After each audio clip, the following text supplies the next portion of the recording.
सुप्रभात मंडळी. आपण वाचत आहोत श्री विनायक दामोदर सावरकर यांची माझी जन्मठेप या नावचं आत्मचरित्र आणि त्यातल्या उत्तरार्धातलं प्रकरण 4 आपण वाचत आहोत. तर पुढे सांगते. ही फूस मिळताच या बदमाशांचे आम्हावर किटाळ रचण्याचे प्रयत्न वारंवार होत राहिले. 1-2च उदाहरणे देऊ. एकदा तेथील एका ख्रिश्चन बदमाशाने आमच्या चाळीतील मोरीत एक सुरी लपवून ठेवली आणि आम्ही ती कोण्यातरी अधिकाऱ्यास मारण्यासाठी आणवली अशी साक्ष देण्यास दुसऱ्या एका अशाच उलाढालीत पटाईत असणाऱ्या हिंदू बदमाशास सांगू लागला. सुदैवाने आमचे नाव त्या हिंदू बंदिवानास हिंदू संघटनांचे आमचे प्रयत्न आवडून प्रिय झालेले होते. त्याने होस हो मिळवून आम्हास ती बातमी सांगितली. आम्ही तो कट बारीस कळविला आणि जर त्याची चौकशी न केली तर वरिष्ठ अधिकाऱ्यास सांगू म्हणून 2 राजबंदिवानांसमोर सांगितले. अर्थातच स्वारी नरमली आणि ते प्रकरण अंगाशी न येताच आम्ही बचावलो. दुसऱ्या एका अगदी पट्टीच्या मुसलमान बदमाशास वेत मारले जाऊन तो लोखंडी पिंजऱ्यात आमच्या शेजारी बंद करण्यात आला होता. त्या स्वतःचे अपराधाची क्षमा मिळावी म्हणून त्याने आमच्यासमोर 2 लोखंडी गज चाळीस बंद करण्यासाठी मारलेले होते. त्यातून एका मुसलमान वॉर्डराकडून रातोरात लहान करवतीने कच्चे कापून ठेवले. त्याच्या कटात एक बर्माही होता. त्यांचा हेतू की साधले तर रातोरात त्या पिंजऱ्यातून आणि चाळीतून पळून जावयाचे. फसले तर ते गज आम्ही कापले होते आणि आम्हीच पळून जाणार होतो म्हणून आम्हाविरुद्ध साक्ष देऊन आपण क्षमा मिळवायचीच. ज्या रात्री ते पळणार त्याच संध्याकाळी तंडेलाच ते गज किंचित वाकलेले दिसून शंका आली. तो कट उघडकीस आला. तेव्हा त्या मुसलमान बदमाशाने आम्ही ते गज कापले आणि आमच्या समोरचेच ते असल्यामुळे आम्ही त्या रात्री पळून जाणार होतो म्हणून कळविले. पण चौकशी चालली तेव्हा त्या ब्रह्मी साक्षीदाराने ती चुगली केली असा संशय येऊन त्याचंही नाव त्या मुसलमानाने दिले. पण धरला जाताच तो ब्रह्मी साक्षीदार सत्याला जागला आणि त्याने रागावून त्या मुसलमान बदमाशाचाच खरा पेत उघडकीस आणून त्या मुसलमान बदमाश वॉर्डरासही धरून दिलं. तेव्हा अर्थातच आमच्यावरील हे किटाळही टळले. याविषयी आम्ही प्रत्यक्ष पर्यवेक्षकासही अशा प्रकारची किटाळे मजवर कशी रचली जातात आणि ह्याच कारण बारीची बदमाशास सावरकरांवर डोळा ठेवा ही असलेली चिथावणी होय असं स्पष्ट बजावलं होतं. या घटनांहून निराळ्या प्रकारच्या आणखी एका घटनेत बारीने आम्हास गोवून देण्याचा आटोकाट यत्न केला होता. पंजाबी शीख राजबंदिवानात चतरसिंह नावाने एक राजबंदी होते. शीख शाळेत हे शिक्षक होते. त्यांनी एकदा शाळा निरीक्षणास आलेल्या एका मोठ्या इंग्रजी अधिकाऱ्यावर क्रांतिकारकांच्या गडबडीत सशस्त्र आक्रमण करून त्याचा वध करण्याचा प्रयत्न केला होता. त्याला जन्मठेप झाली. त्यांचा स्वभाव अत्यंत तापट असे.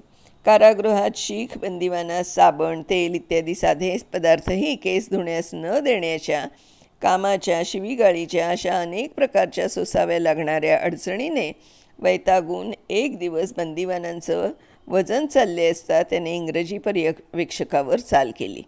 त्या मारामारीत पर्यवेक्षक खुर्चीवरून पडल्यामुळे त्यास फारसं लागलं नाही. परंतु एकाएकी कारागृहात पर्यवेक्षकास मारलं म्हणून आरोळी उठून सर्व तंडेल, वॉर्डर इत्यादिकांनी चतरसिंहास धरून बेदम मारले. त्या पर्यवेक्षकाने स्वतःच येऊन चतरसिंहास सोडवले म्हणून बरे, परंतु ही बातमी ऐकताच बारीने मी चतरसिंहास चिथावले म्हणून प्रतिवे दिले. त्याचे एकच दिवस आधी पर्यवेक्षक कधी कधी आमच्याशी राजकारणी बोलत. तसे बोलता बोलता आम्ही त्यास प्रश्न केला होता की तुम्ही हिंदुस्थानास देशी स्वराज्य म्हणजे होम रूल देण्याच्या पक्षाचे आहात की नाही. त्या प्रश्नाचा लाभ घेऊन बारीने म्हटले होते की या प्रश्नावरूनच गोष्ट अशी की त्या आक्रमणाचा प्रतिकार करण्यासाठी 2-4 राजबंदिवानांनी पर्यवेक्षकापाशी जाऊन चतरसिंहाचा तीव्र निषेध केला होता. पण आम्ही तसे काही एक केले नाही. तुम्ही असे का केले नाही म्हणून बारीने विचारताच आम्ही सांगितले की एका बंदिवानाने दुसऱ्याच्या कृत्यात तोंड घालू नये. ही तुमचीच आज्ञा आहे ना. माझ्या स्वतःच्या भावास जेव्हा आजार झाला आणि त्यास रुग्णालयात नेण्यात आले नाही तेव्हा मी आपणास आणि पर्यवेक्षकास तिकडे लक्ष देण्यास विनवले. तेव्हा तुम्ही स्वतःच्या सख्ख्या भावाचे संबंधात देखील तुम्ही बंदिवान भाऊ असो वा नसो तुम्हास दुसऱ्या बंदिवानाचे विषयी बोलण्याचे प्रयोजन नाही म्हणून धमकावले होते. मग आता चतरसिंहही अन्य बंदिवान, त्यांचे कृत्यामध्ये मी का तोंड घालू म्हणून बारीस उत्तर दिले होते. तिसरी गोष्ट की चतरसिंहास वेत मारणार म्हणून ठरत होते, तेव्हा इतर राजबंदिवानांसह आम्हीही म्हणत होतो की चतरसिंहाने निर्बंधाविरुद्ध आक्रमण केले तर निर्बंधाविरुद्ध रीतीने सरकार हस्तकांनी त्यास गुरांसारखे बडवलेही होते. ती शिक्षा झालीच आहे. पर्यवेक्षकास काही दुखापतही झाली नव्हती, तेव्हा आता वेत मारण्याचे कारण नाही. या आमच्या 2-3 गोष्टी एकत्र जुळवून त्या कृत्याचे बुडाशी सावरकर बंधूच होते हे सिद्ध करण्याच्या बारीसाहेबांनी प्रयत्न चालविला. चतरसिंहास त्यानंतर लोखंडी पिंजऱ्यात वर्षानुवर्ष कैद करण्यात आले होते. त्या प्रकरणी तो परमानंदाच्या हाती सहज पडलेल्या एका चिठ्ठीवरून त्यांना तर्क केला की प्रसिद्ध केला की ही सारी कारवाई बारीची असे. पर्यवेक्षकास सर्वच राजबंदिवानांविरुद्ध भडकवण्याची ही संधी आलेली पाहून बारीस आनंदच झाला होता आणि म्हणूनच सावरकर बंधूंवर याचा सर्व दोष मढवून कारागृहातील सर्व अशांतीचे मूळ कारण सावरकर बंधूच असतात, त्यास अशा अशांतीने आनंद होतो असा डांगोरा पिटण्यास त्याने आणि इतर अधिकाऱ्यांनी काही कमी केलं नाही. लढाईचे दिवसात आमच्या विरुद्ध वरिष्ठ अधिकाऱ्यांपर्यंत असे अनेक संशय उत्पन्न केले जात असल्याने आम्हास कोणत्या पेचात किंवा गोवण्यात येईल याचा आम्हास आणि आमच्या इष्टमित्रास देखील थांग लागत नसे. या चिंताजनक परिस्थितीत आम्ही स्वसंरक्षणासाठी अर्थातच शक्यतो कारागृहाच्या निर्बंधाविरुद्ध स्वतः कधीही पाऊल टाकू नये म्हणून जपत होतो. परंतु स्वतःच्या निर्बंधभंगाच्या कैचीत न गवसण्यासाठी जपत असतानाही आमच्या सहकष्टभोगी राजबंदिवानांच्या किंवा बंदिवानांच्या सुखदुःखार्थ केवळ उदासीन राहून आमच्या सार्वजनिक हितार्थ चालविल्या जाणाऱ्या न्याय चळवळी सर्वस्वी सोडून देणं म्हणजे भ्याडपणा होय असं आमचं मन आम्हाला सांगत असल्याने आम्ही अवश्य तेव्हा राजबंदिवानांच्या पक्षाचे उघडपणे समर्थन करून त्यांचेवरील अन्याय दूर करण्याचे कामी साधने योजण्यास कमी करत नसो.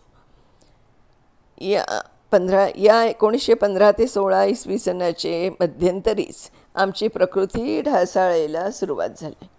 1910च्या वर्षी विलायतेत प्रथम पकडला गेलो तेव्हापासून विलायती बंदीशाळा, हिंदुस्थानातील अनेक कारागृहे आणि अंदमानाचे काळे पाणी या भिन्न भिन्न प्रकारच्या बंदीगृहातून जे अनेक शारीरिक कष्ट सोसावे लागले, कौटुंबिक चिंता व्हाव्या लागल्या, राजकीय चळवळींच्या उत्क्षोभक आणि चिंताजनक खटपटी कराव्या लागल्या, कदन्न, आरोग्यविघातक राहणी आणि कठोर परिश्रम ह्यास तोंड द्यावे लागले, त्या सर्व आपत्तींचा सतत ताण पडत असतानाही आमच्या शरीराने 1915व्या वर्षापर्यंत उत्तम प्रकारे टिकाव धरला. परंतु एकसारख्या अपक्व आणि निस्सत्व अन्नाने प्रथम पचनक्रियेस त्या वर्षापासून बाधा होत चालली. आम्ही ती गोष्ट पर्यवेक्षकादी अधिकाऱ्यांच्या कानावर घालून पाहिली, परंतु त्यांची वेळीच कोणी विचारपूस केली नाही. नंतर 1-2 वेळा सडकून ताप आला, परंतु तापातही आम्हास इतर बंदिवानांप्रमाणे रुग्णालयात नेण्यात येत नसे किंवा ताप उतरल्यानंतरही काही दिवस रुग्णालयात बरेचसे जेवण देण्यात येत नसे. जरा ताप उतरला की पुन्हा कामावर धाडण्यात येई आणि ते ठराविक अन्न कच्चे पक्के जसे मिळेल तसे खावे लागे. त्यामुळे आवेचा विकार जडला. परंतु साधारण बंदिवानांना नुसते काम चांगले केले तरीही दूध देण्यात येत असतानाही आम्हास घोटभर दूध मिळेना. त्यामुळे भात त्या कारागिरी डाळीशी खावा लागे. पोळी बहुधा कच्ची असल्याने आम्ही ती सोडूनच दिली, पण त्या योगे वजन उतरत चालले. पुढे डाळही पचेना, तेव्हा भात घ्यावा आणि त्यात नुसते निर्भेळ पाणी ओतून तो काला खावा असा क्रम काही दिवस ठेवला की आवेचा उपद्रव कसा तरी टळावा. आवेने पोट मुरडून येई. भलत्याच वेळी पोट मुरडून आले की अवेळी परसाकडे जाण्याची त्या कारागृहात जवळजवळ चोरीच झालेली असल्याने मोठा त्रास होई. ताप अंगात मुरत चालला. त्यानेही आव वाढे. शेवटी तो भातही पचेनासा झाला, कारण तो 2-4 दिवसांनी अर्धा कच्चा येई. आव अधिक झाली, इतकी अधिक झाली की तिची डॉक्टरास निश्चिती होई इतकाच त्राव झाला. म्हणजे तो बघण्यास येणार.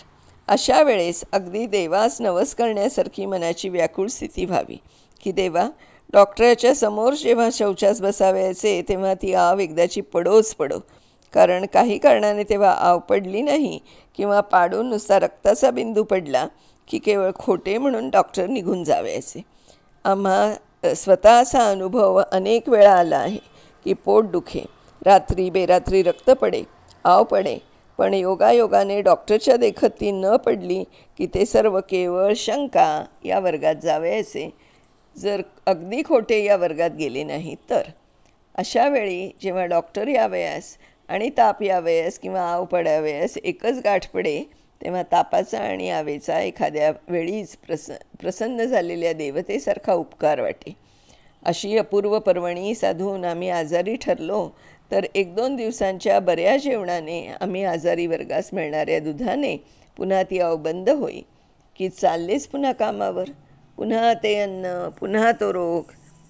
या सुमारास आमचे बंधू 1914व्या वर्षी यावत जीवन काळेपाणी झालेल्या राजपंद्यास संपाची शेवटी जो स्वतः स्वयंपाक करण्याचा अधिकार मिळाला होता त्याप्रमाणे स्वयंपाक करण्याची अनुज्ञा मिळाली.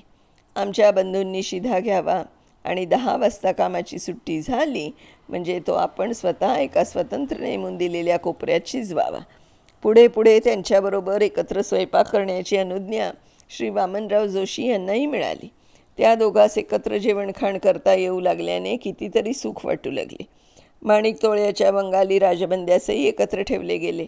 आमच्या बंधूस अशी अनुज्ञा मिळाल्यावर त्यांनी काही भाजी, काही पोळी असे 1-2 प्रकार आम्हास छपवून धाडावे, कारण आम्हा स्वयंपाकाची अनुज्ञा तोवर मिळाली नव्हती.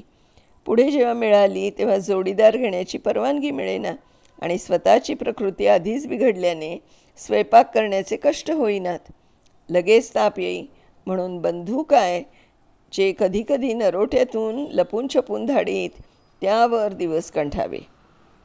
त्यांच्या त्या नरोटीभर आमटीचा आमचे बंधू पाकक्रियेत बरेच निष्ठातही आहेत. निदान आमच्यापेक्षा तरी आहेतच असं समजून आम्हाला दिवस कंठावे लागत. स्वाद अगदी अमृतासारखा असे त्यांच्या आमटीचा.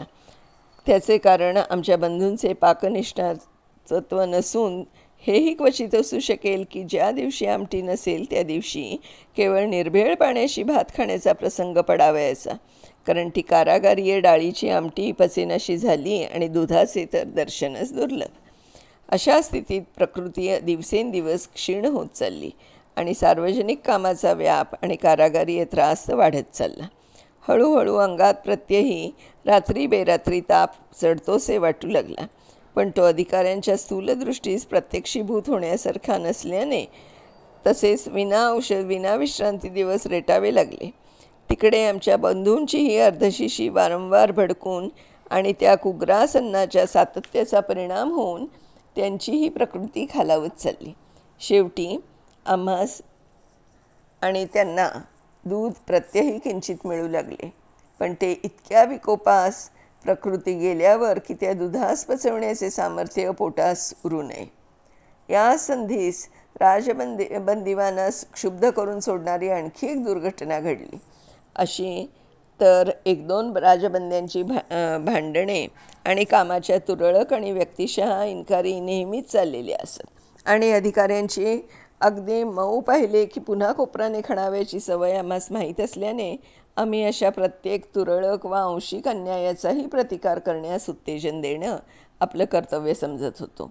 उदाहरणार्थ, छिलका सर्व बंदिवानांकडून 1.5 पाऊंड घेण्याचा प्रघात पडत असता 1-2 अल्पवयी बंगाली राजबंदिवानास निवडून त्यांचेपासून मात्र 2 पाऊंड घेण्याचा प्रयत्न अधिकाऱ्यांनी करताच आणि त्याने त्याप्रमाणे काम न केल्याने शिक्षा देत देत अंती वेत मारू म्हणून धाक घालताच राजबंदिवानांच्या सार्वत्रिक संपाची भीती अधिकाऱ्यास घालण्यात आली.